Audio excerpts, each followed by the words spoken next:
Rapsen dia nanga l'école. Ano mila mandinka no mila miseng futu kevju mila mikol. Istitsi mila protocole. Rapsen dia nanga l'école.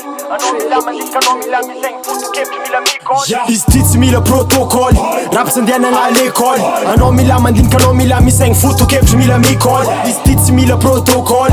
Rapsen dia nanga l'école. Ano mila mandinka no mila miseng futu kevju mila mikol. Natsy migagiaka alcool.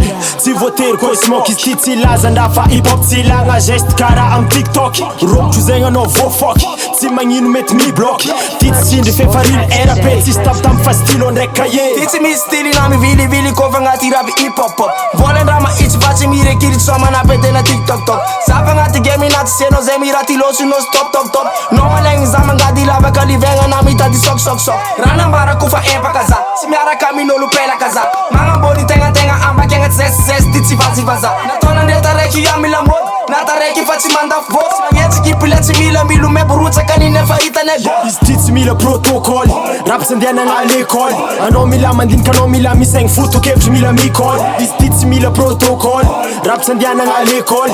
Anao mila mandinika anao mila misaigny foto-kevitry mila mikôly. Izy ty tsy mila protocole. Rapy andehanagna l'école. Anao mila mandinika anao mila misaigny foto-kevitry mila mikôly. Izy ty tsy mila protocole.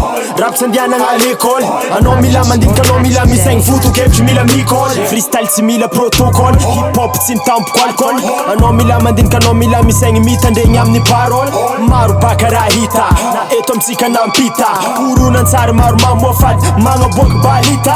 Ankamaroan jare mivazavaza samby mitomagny tia laza. Na parole na tsy mazava ankamaroany olo beto tsaigny jaza. Izy ty tsy ilagna protocole karaha dikan tsy ilagna gôl. Mizesizesy ty fa bénévole tsy mahay ny asany formôle.